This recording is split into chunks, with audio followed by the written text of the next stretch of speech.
Ok, ok. Vos disciples mangent sans se laver les mains. Et Jésus de leur dire, hypocrite. Vous parlez de laver les mains, mais que faites-vous du commandement de Dieu qui dit, honore ton père et ta mère? Maintenant, est-ce que se laver les mains fait partie des 10 commandements? Non, mais c'est une loi sanitaire. Il y a les lois civiles, il y a les lois religieuses. 3 fois l'an, l'Israélite devait aller à Jérusalem. C'était un prescrit de Dieu.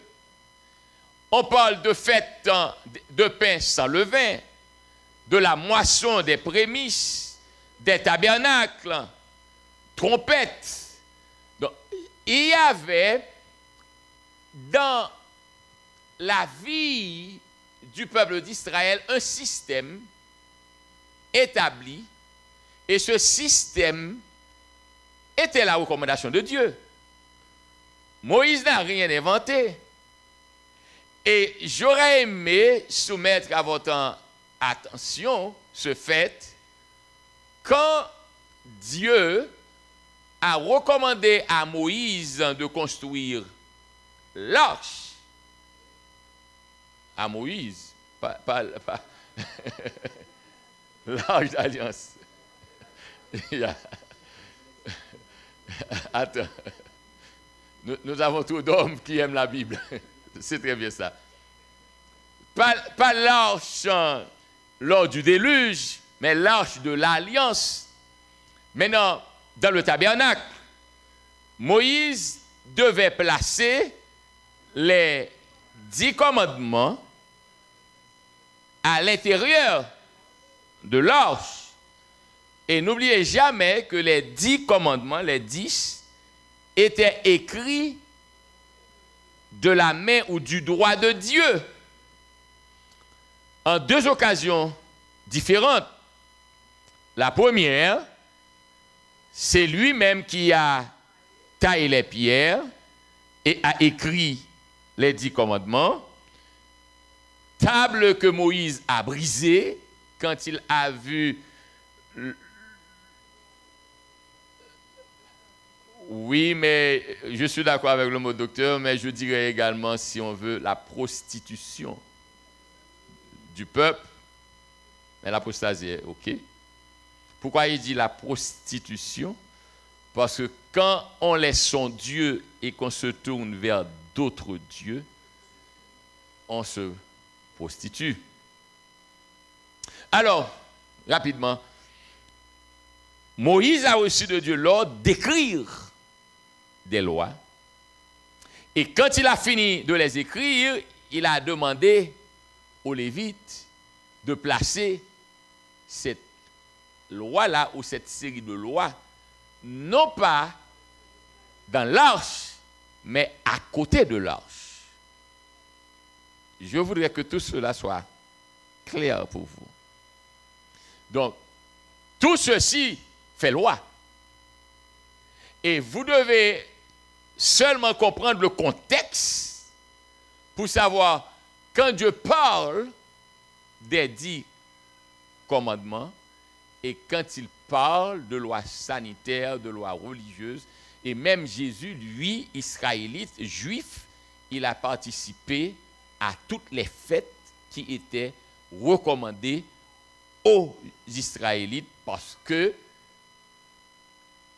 toutes ces prescriptions venaient de lui. Ce que j'aime avec Jésus, c'est un dirigeant qui n'ordonne pas pour ne pas exécuter, mais qui donne tout ce qu'il ordonne, même à travers l'exemple. Il donne l'exemple. Et c'est ce qui fait la puissance d'un dirigeant, la puissance d'un père et d'une mère, c'est de venir avec des principes qui définissent votre famille, en étant capable vous-même de vous soumettre à ces principes.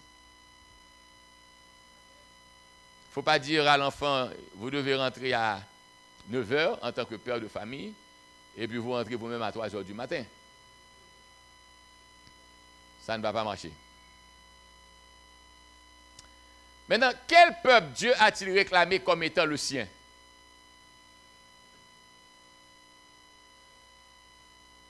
Moïse parle au peuple d'Israël. Il dit, en ce temps-là, l'Éternel me dit, taille 2 tables de pierre comme lépreux et monte vers moi sur la montagne. Tu feras aussi une arche de bois. J'écrirai sur ces tables les paroles qui étaient sur les premières tables que tu as brisées. La première, c'est Dieu lui-même qui les a coupées et a écrit dessus. Mais la seconde, Dieu a demandé à Moïse lui-même de tailler. Mais il n'a pas dit à Moïse, puisque tu as vu ce qui était sur les premières, je te charge d'écrire. Parce que n'oubliez pas, ça c'est le caractère de Dieu. La loi, mes amis, la loi n'est pas un fardeau. La loi que Dieu nous donne, c'est une expression d'amour. Donc, jamais nous ne devrions dire qu'il est impossible à l'homme d'observer la loi de Dieu. Parce que la loi révèle l'amour de Dieu pour l'homme. Et l'obéissance de l'homme à cette loi-là révèle l'amour de l'homme pour Dieu. Je fis une arche de bois d'acacia, je taillai 2 tables de pierre comme les premières, et je montai sur la montagne les 2 tables dans ma main. L'Éternel écrivit sur les tables ce qui avait été écrit sur les premières, les 10 paroles qu'il vous avait dites sur la montagne du milieu du feu, le jour de l'assemblée. L'Éternel me les donna. Je retournai et je descendis de la montagne. Je mis les tables dans l'arche que j'avais faite, et elles restèrent là, comme l'Éternel me l'avait ordonné. Maintenant, Israël, que demande de toi l'Éternel ton Dieu? Qu'est-ce que l'Éternel demande de nous? Si ce n'est que tu craignes l'Éternel ton Dieu afin de marcher, afin de faire quoi? Vous n'êtes pas avec moi. Je veux vous entendre.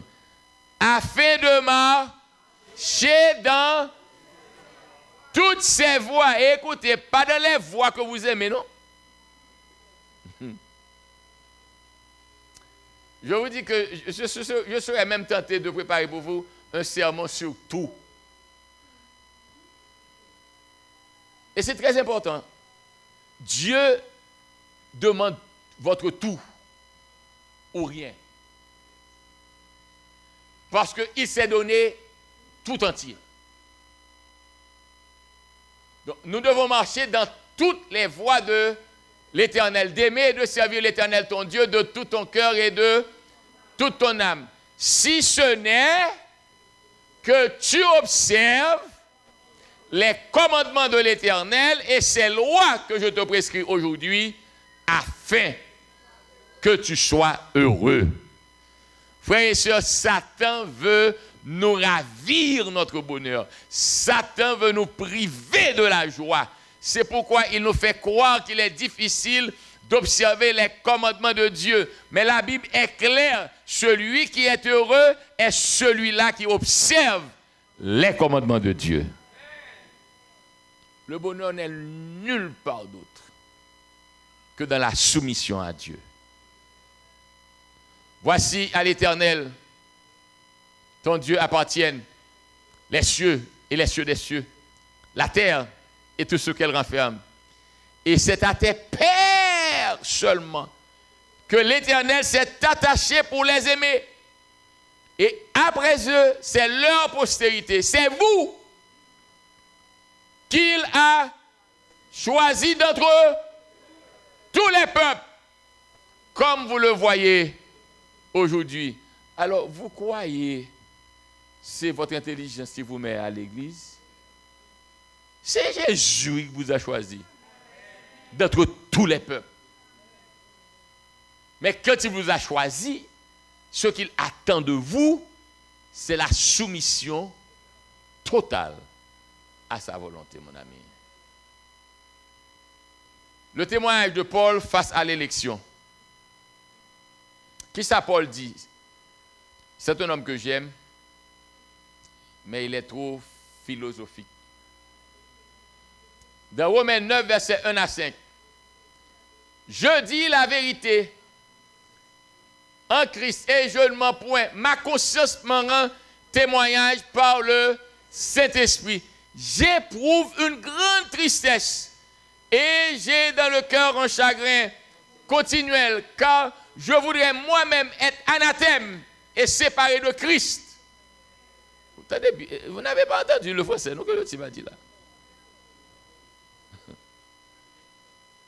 Car je voudrais moi-même être anathème et séparé de Christ pour mes frères, mes parents, selon la chair, qui sont israélites, à qui appartiennent l'adoption et la gloire et les alliances et la loi et le culte et les promesses et les patriarches, et de qui est issu, selon la chair, le Christ qui est au-dessus de toutes choses, Dieu béni éternellement. Amen. Frères et sœurs, Dieu nous a réconciliés des deux, il a fait un. Un chrétien ne peut pas dire que ça c'est pour juifs. Qui ça pour dans la Bible là? Quand j'entends quelqu'un dire, oh oui, le sabbat est pour les juifs, moi je ne suis pas juif. Mais qu'est-ce qui est pour vous dans la Bible?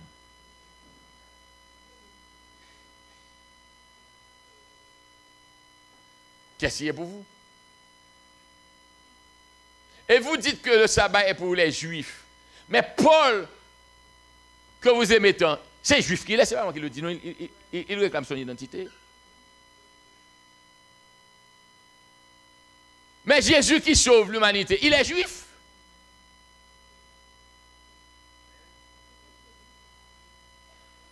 Donc, quand vous mentir à vous-même et amener les gens en erreur, vous dites que ça c'est pour les juifs. Qu'est-ce qui est pour vous?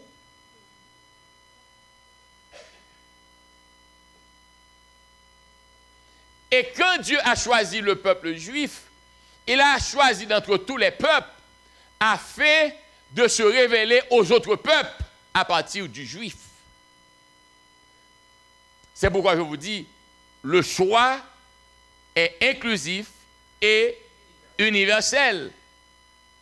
Parce que chaque personne d'une nation qui voit la manière dont Dieu se révèle au sein de son peuple peut être fasciné par cette manifestation et la personne peut se dire, face à une telle manifestation de gloire, de puissance, d'amour, je ne peux m'empêcher d'aller à ce Sauveur qui est si puissant. Donc, ne l'oubliez pas, il ne devrait pas y avoir, Paul l'a rappelé, lui qui des deux n'en a fait qu'un. Ce qui est vrai pour le juif est aussi vrai pour le païen, maintenant en Jésus-Christ. Avez-vous compris ce que je vous dis? Tous les païens sont inclus. Tous les païens. Jean 1, 11 à 13 dit, elle est venue chez les, et les siens ne l'ont point reçue, mais à tous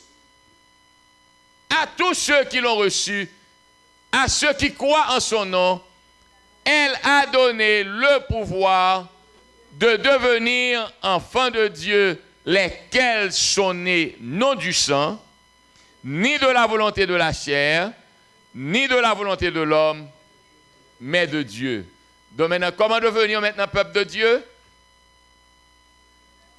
Croire en Jésus. Recevoir en Jésus à tous ceux qui l'ont reçu, à ceux qui croient en son nom.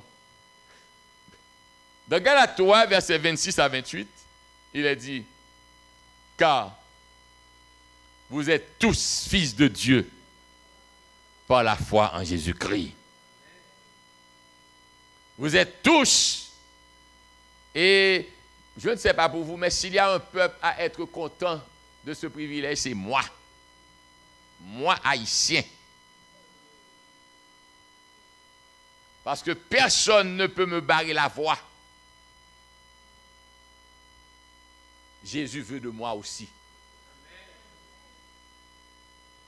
Car vous êtes tous fils de Dieu par la foi en Jésus-Christ. Vous tous qui avez été baptisés en Christ, vous avez revêtu Christ.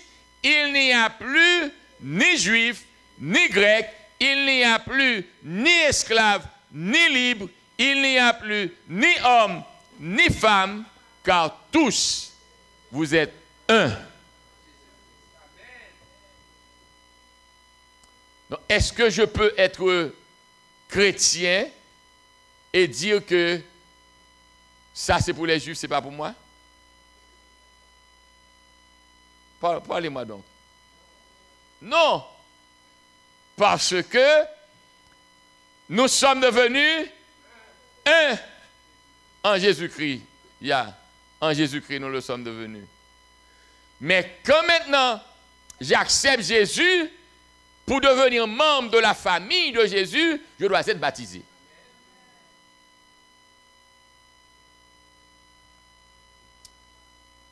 Le baptême est la porte d'entrée dans le royaume. Il y a une pratique qui se fait.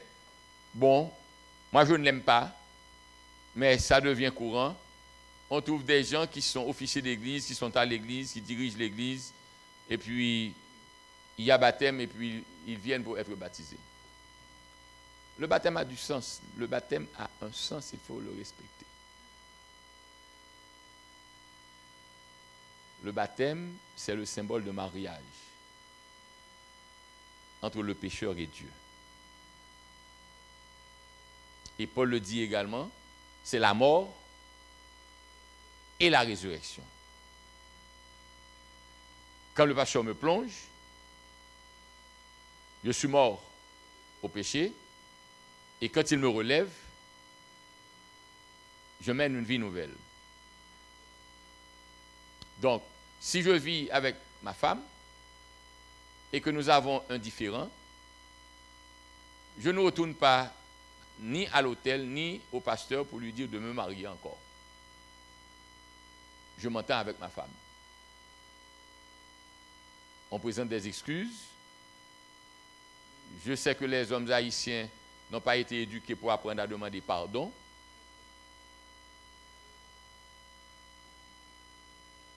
Mais messieurs, laissez-moi vous dire, cela ne vous rend nullement fort. Au contraire, ça révèle votre bestialité.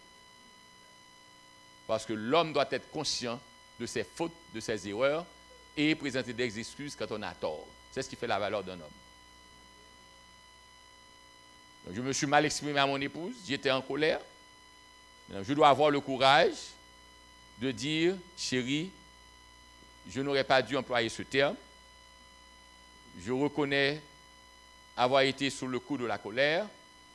Je te demande pardon. Et c'est ce qui fait ta valeur.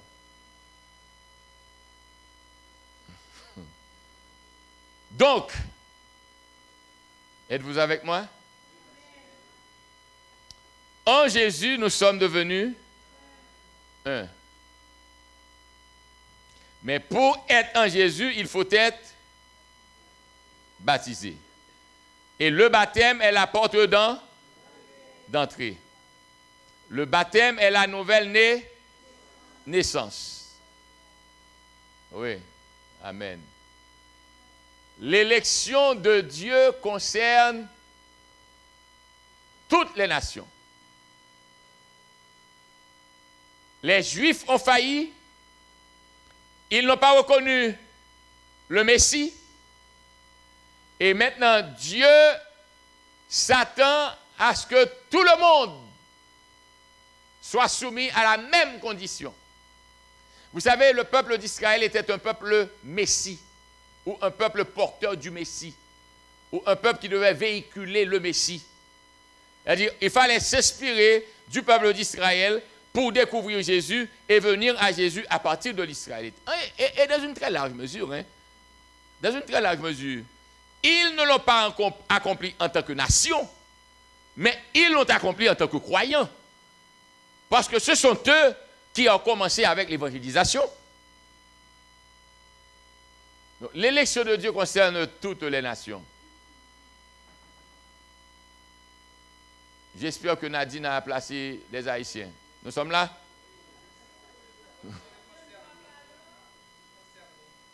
Oh, tu penses? Oh, ici, là? Là? Non, là, c'est pas toi, non? De toute façon, Nadine, tu me feras voir où tu as mis les Haïtiens.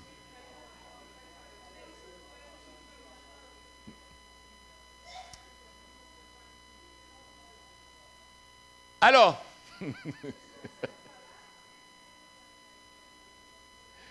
il me semble que ce serait nous ici, là, pour le premier drapeau.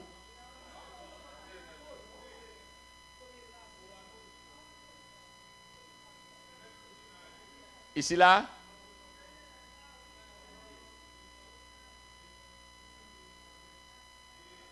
Là.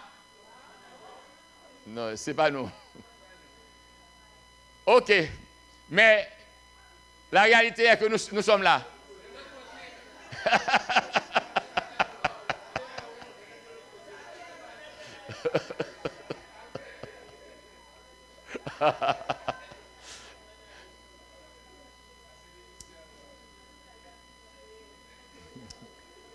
Je vis un autre ange.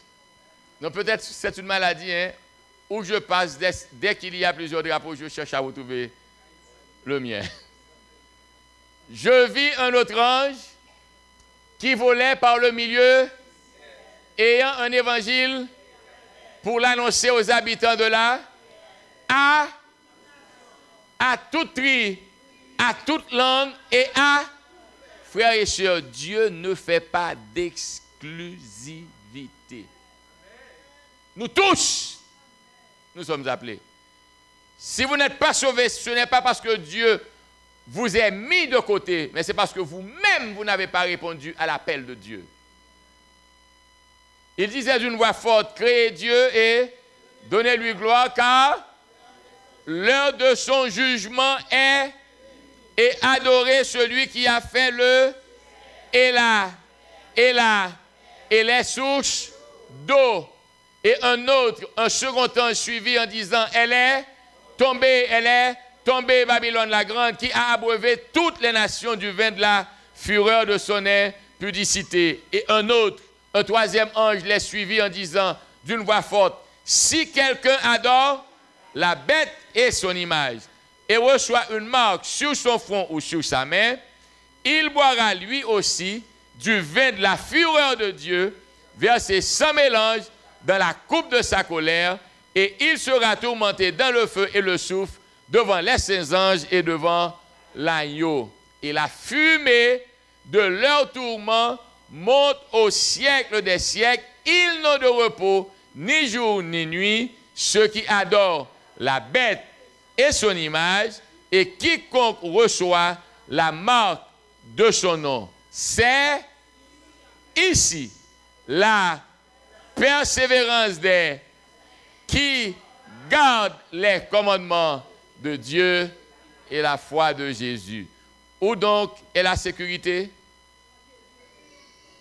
Ici. Et en quoi consiste ici?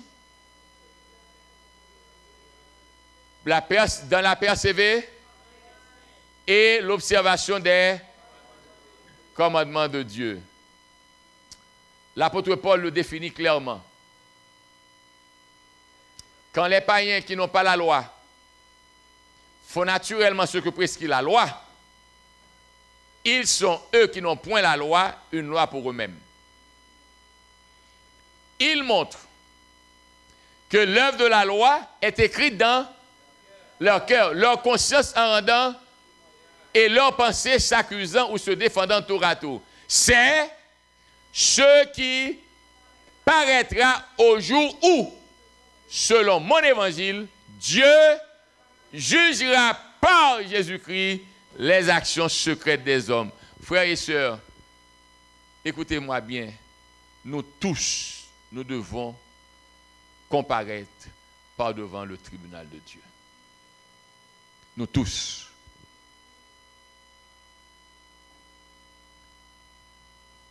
Nous allons avoir une grande cérémonie de baptême le samedi 26 août 2017. Pourquoi? Parce que pour être un avec les autres, il faut croire en Jésus. Et quand on croit en Jésus, on a la vie éternelle. Je vous en supplie, faites tout ce qui dépend de vous pour être prêt. Faites tout ce qui dépend de vous pour rentrer dans les eaux du baptême et pour exprimer publiquement qu'on a fait choix de Jésus. Arrête aux pécheurs, arrête. Il est sombre le chemin. Où tu vas, baissant la tête, n'osant penser à ta fin. Reviens au Dieu qui pardonne, qui relève le pécheur. Il ne repousse personne. Viens, c'est un libérateur. Je vous invite à vous mettre debout et chantons ensemble.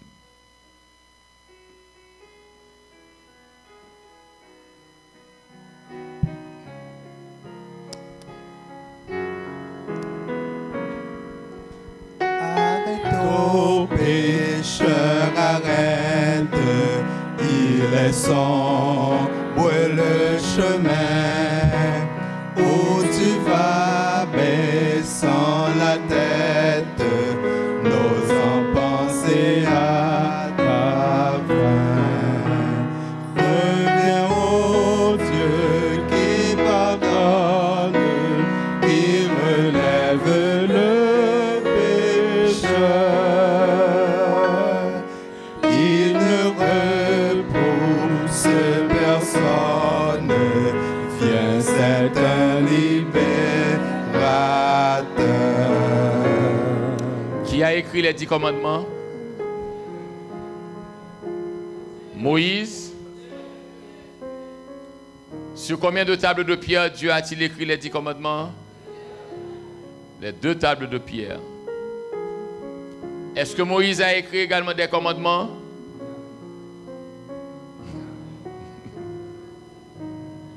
Est-ce que Moïse a écrit des lois? Oh là là, ok.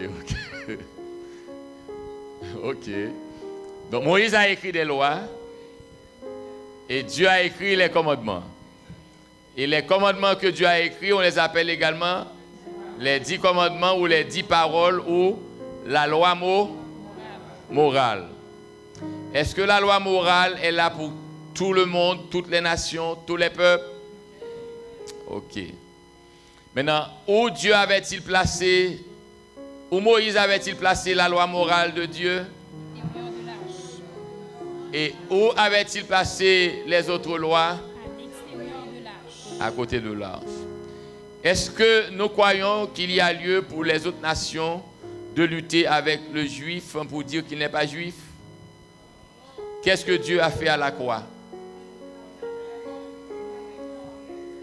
Il a fait du juif et du païen un seul. Un seul. Le culte, les alliances, les patriarches, les lois, tout cela appartient à qui? Appartient aux Israélites. Mais quand je deviens en Jésus-Christ membre de la grande famille chrétienne, les mêmes recommandations faites à l'Israélite, moins les lois cérémonielles et autres, deviennent également mes recommandations. Êtes-vous d'accord avec cela? Prenez-vous l'engagement de vivre pour Jésus tous les jours de votre vie, dans la soumission totale jusqu'à ce qu'il revienne. Reviens au Dieu qui pardonne. Ah, pardonnez-moi. Arrête de trop longtemps dans la misère, dans la honte et le remords. Tu t'es battu, mon frère, laisse-la se vain et fort. Reviens au Dieu qui pardonne, qui relève le pécheur. Il ne repousse personne, viens, c'est un libérateur.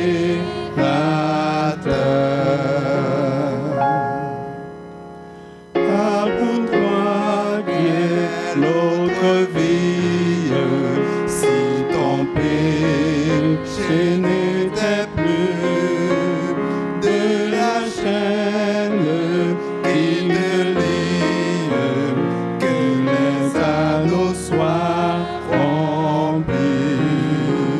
Reviens au Dieu qui pardonne, qui relève le pécheur. Il ne repousse personne, viens, c'est un libérateur.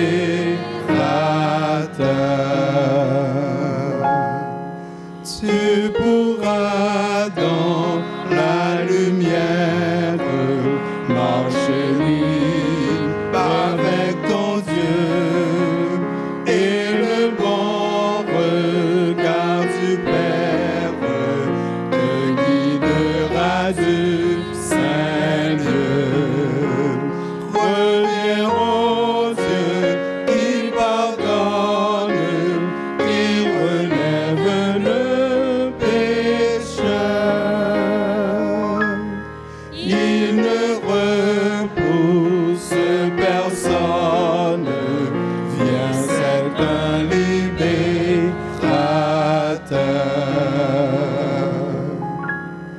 Arrête au pécheur, arrête, ton Dieu t'appelle aujourd'hui à te sauver, il s'apprête, ne tarde pas, viens à lui.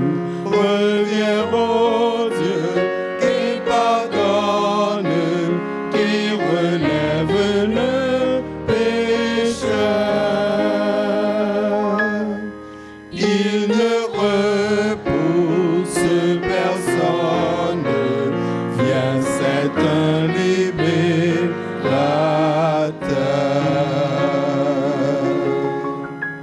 Mon ami, l'occasion t'est offerte d'être membre de la grande famille chrétienne.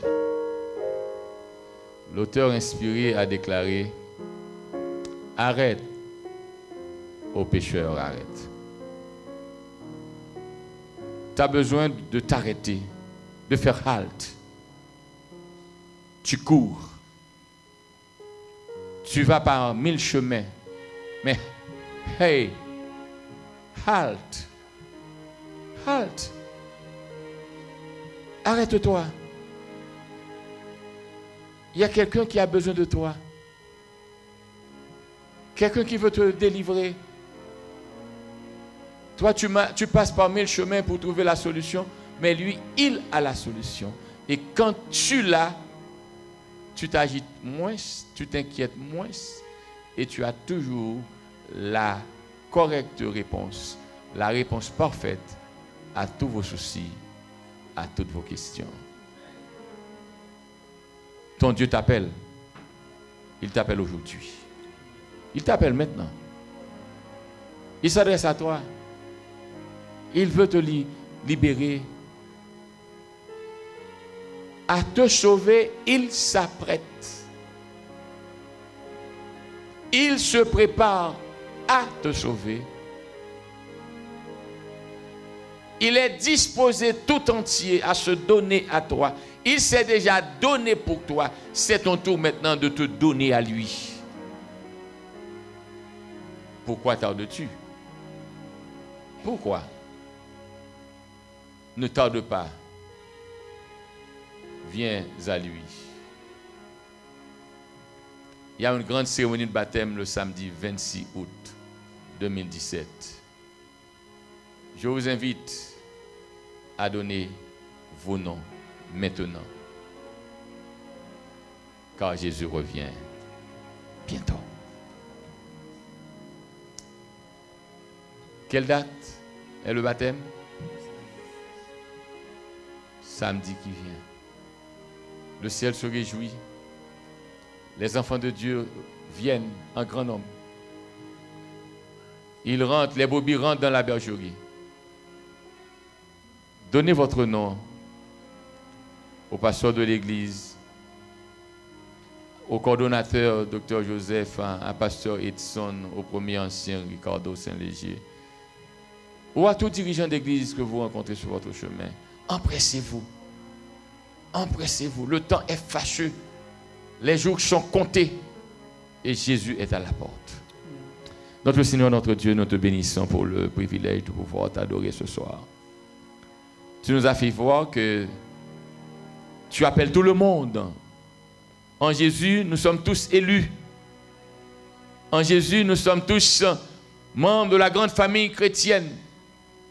Il n'y a plus maintenant ni juif ni grec. Il n'y a ni païen, ni israélite, ni incirconcis, ni circoncis. Mais nous sommes tous un en Jésus-Christ. Apprends-nous à respecter ta parole et à ne vivre que pour toi. Bénis tes enfants. Continue toi-même à leur parler. Que l'Esprit Saint soit leur conseiller. Donne-leur de pouvoir revenir, s'il te plaît, au Père, pour continuer à entendre la proclamation de ta parole. Mais mieux encore, que l'Esprit parvienne à les convaincre afin de se donner totalement à toi avant qu'il ne soit trop tard. Entends, béni, pardonne, exauce, fortifie, sanctifie et sauve. En Jésus, nous te prions, toi qui vis au siècle des siècles. Amen. Merci et une bonne nuit.